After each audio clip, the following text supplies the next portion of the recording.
All right, this week is Thanksgiving, and if you're anything like me, you're tired of having dry and overcooked turkey. That's not gonna be the case today. We're gonna show you how to do it right. There's 3 main steps that I'm gonna show you that you can do to make a great turkey. Now, you might be wondering why I have a turkey here sitting in a bucket. Well, the first thing we're gonna do is we're gonna brine this turkey. This has been sitting overnight for 24 hours. Now, for this brine, we just added salt and sugar, a cup of each, into a pot of water, heated that up until it dissolved.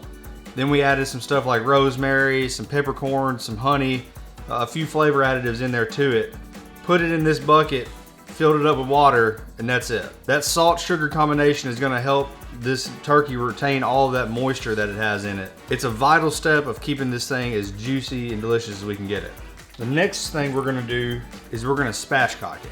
And if you're familiar with that term, you've probably seen it everywhere over the internet. Spatchcock. Spatchcock. Spatchcock. I'm gonna spatchcock this turkey. But if you haven't heard of it, that's no problem. All we're gonna do is we're gonna cut this backbone out of it. We're gonna lay it flat so that every piece of it cooks evenly. Having this thing open and laid out the way that we're gonna have it is gonna help us cook this to the perfect temperature. That way we're not overcooking it anywhere on the bird. Now, if you've never done this, this can seem a little bit intimidating, but there's no need for that. This is not too difficult. What we're gonna do is we're gonna take a knife and we're gonna kind of score along the side of this backbone so that we know where we're cutting. We're gonna use kitchen shears to do that.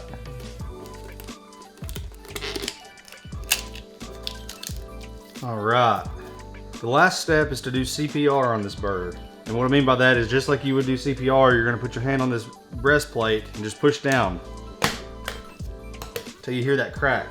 That way it'll open up even more. Take and tuck these wings back.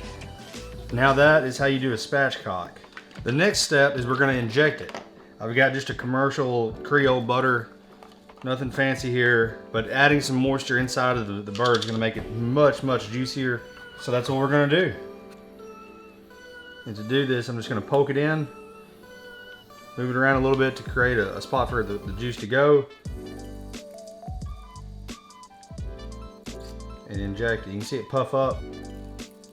All right, I am making quite the mess, so I am going to put this into an aluminum tray before I rub it down. All right, the next step we're gonna do is we're gonna rub it down with our favorite barbecue rub. I'm using Honey Hog Hot here. Now, you're gonna wanna be pretty liberal with this. This is gonna take a lot. A lot of it won't even make it underneath the skin, so we're gonna help that out a little bit. This is also gonna help give it a really good color once it cooks. Be sure and get this backside too. That's where you're gonna get even more flavor into it. All right, now what I'm gonna do is I'm gonna kind of pull this skin up a little bit, kind of separate it, if you will. That way we can get some rub directly on the meat. And we wanna give this rub some time to penetrate and let it absorb some of these flavors. So we're gonna let this sit out for a little bit while we go get the smoker ready. All right, we've got our temperature up to about 275, 300. We're gonna put this bird on here. Right in the center. We'll check on it here in a minute. All right, we've got the bird smoking. It's going at about 275 degrees. It's probably gonna take about 3 hours. Depends on how big your bird is. What we're gonna do now though is we're gonna make something so that we can baste the bird about every 30 minutes. This is gonna help keep from drying out. So I'm gonna take a stick of butter and it's a little bit more of our barbecue rub. I'm just gonna slowly melt that, and in about 30 minutes, we're gonna go baste the bird for the first time. All right, it's been about 30 minutes. This bird is looking great. Every 30, 45 minutes or so, we're just gonna come out here and baste it with butter.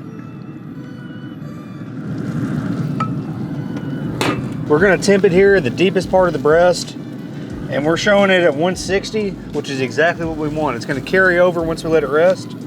All right, let's get this thing off of here. I'm gonna use 2 big long spatulas here. All right, we've got this thing off of here. It looks really, really good. Took us about 3.5, 4 hours because it's about a 20-pound bird. Smaller ones you could probably get done in 3, but you don't want to rush it either. We just took this off. We're gonna let this rest for 20, 30 minutes at least. We put some aluminum foil over the legs because this one over here was over a hot spot, so the edge of it started to burn a little bit.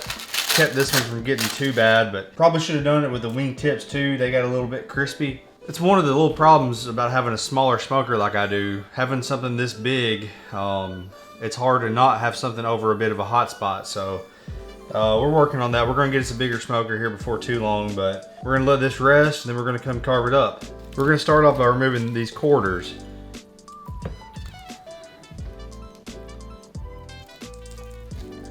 Look at that. That is so juicy. That's why we brined this thing. All right, now let's take this quarter here. Look at that. Let's go ahead and dig into this breast here. And just look at that. Look at how juicy that is. This is probably the juiciest turkey I've ever cooked. This is unreal. Try this out, you will not be disappointed, I guarantee it. It's really not difficult at all, so stop eating dry turkey. Be sure to like this video, subscribe to our YouTube channel, and as always, let us know what you want to see us cook next.